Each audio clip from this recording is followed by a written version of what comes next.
Expansivo también no solo es la presencia de conferencistas, sino también habrán talleres ahí. Vamos a tener talleres, vamos a mostrar los productos, vamos a tener, los asistentes van a tener la posibilidad de tocar los productos, ver cómo funcionan, hacer preguntas. Tenemos expertos que pueden cubrir todas las necesidades de un usuario que asiste a una conferencia de ese nivel. América Latina ha ido pegándose a todo esto de la tecnología y es evidente que muchos latinoamericanos de manera personal están aportando a esta expansión. Sí. ¿Cómo fue que te metiste a esto? Bueno, eso es una cuestión de familia. Mi padre comenzó con tecnología en los años 60, al final de los años 60, y yo me crié en un ambiente tecnológico. Fue un poco natural para mí continuar con esto. Comencé escribiendo programas. Conozco lo que es escribir programas. Siempre cuando estoy charlando así, siempre pregunto, ¿quién es programador? ¿Quién hizo alguna vez algo mal? Y la tecnología me fue llevando, y para mí una de las grandes pasiones dentro de lo que es el software es la parte de tecnología. Es la parte de cómo hacer el software, de cómo llegar a simplificar eso para que el usuario pueda utilizarlo de una manera natural, para que no sea una barrera, para que prender el computador no dé miedo y que hacer el trabajo el día a día sea una cosa, sea algo natural, sea algo que es instintivo. ¿A qué edad empezaste en este mundo de la tecnología? Saliendo de escuela secundaria fui a hacer mi padre tenía unos amigos ahí en Rosario donde yo nací, y ahí ellos me aceptaron como un trainee. Era el chico que iba a comprar los cigarrillos y a pagar las cuentas, y ahí comencé también a hacer mis primeras armas, a aprender a usar computadores, a hacer programas, y siempre fue con curiosidad. Siempre fue con curiosidad. En esa época, ¿no pensaban que estabas medio loco metiéndote a algo que tenía un futuro, pero que en ese presente era tan pequeño? Era una visión totalmente distinta. Era una visión mucho más reducida de la que teníamos ahora. Ahora la tecnología nos ha permitido como tú decías, ¿no? Tener mucha mayor representación de forma global.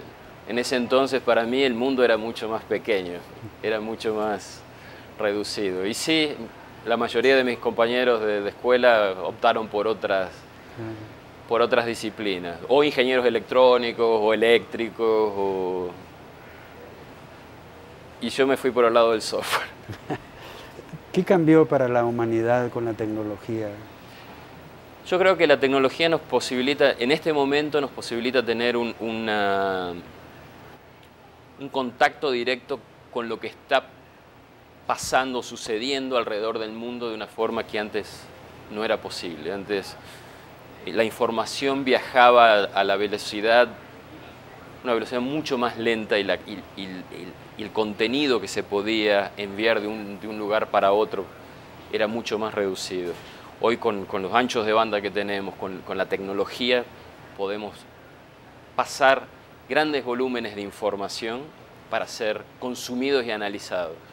Eso es algo que en nuestro mundo se conoce como Big Data, los famosos cúmulos de información que tenemos. Y en ese sentido, hoy el gran desafío, ya hemos pasado la transmisión de grandes volúmenes de información para poder ser consumidos. Hoy la inteligencia está en cómo consumimos esa información, cómo hacemos sentido de grandes volúmenes de información, que son generalmente mucho más interesantes cuando son analizados desde el punto de vista científico. Dentro de Infor ahora tenemos un grupo que se dedica exclusivamente son científicos que se dedican a analizar grandes volúmenes de información para poder extraer eso y para poder ponerlo dentro de nuestras aplicaciones, para que eso que es hoy una nueva frontera se transforme en algo sencillo de que pueda ser consumido y tenga sentido en el contexto de un usuario de software. Cuando empezaste en este mundo, ¿creíste que la tecnología iba a llegar hasta donde está hoy? No. Eran equipos totalmente distintos, era todo mucho más limitado. Creo que con la conectividad, con el uso de Internet, ahí fue donde se abrió ahí donde se abrieron muchas posibilidades. El hecho de la colaboración entre distintos puntos, distintos sectores, no solamente desde el punto de vista intelectual, sino desde el punto de vista geográfico, nos permitió crear una nueva corriente en tecnología. Hace unos días atrás se habló de que ya no vamos a hablar más de que Internet muere, pero no muere muy por el contrario, muere porque va a ser incorporada en lo que es el día a día. Nadie habla en general no se habla de los grandes avances, nadie habla del último avance en automovilismo. Es un hecho, ya está con nosotros. El automóvil es algo que ya lo tenemos en la sociedad.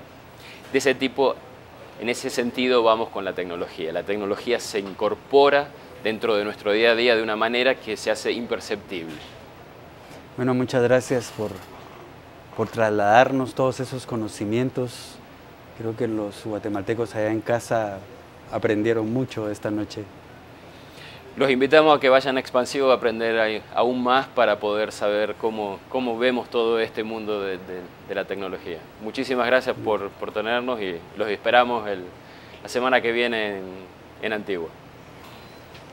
Yo recuerdo cuando en el área del periodismo pues usábamos máquinas mecánicas y el director del periódico en el que yo trabajaba decidió incorporar computadoras. Miren, fue un problema con los periodistas viejos. O sea, les costó muchísimo adaptarse y dejar el ruido que hacían aquellas máquinas. Sin embargo, hoy usted no encuentra una sola máquina mecánica en ninguna sala de redacción. O sea, tenemos que ir en esa carretera y no podemos hoy sentir ese miedo. Pues tenemos que acoplarnos a todo lo que viene, que aún estamos en pañales para que tenemos todo un mundo aún por descubrir. Recuerde, Expansión, 19 y 20 de marzo en Casa Santo Domingo. Que tengan una feliz noche y nos vemos la próxima semana.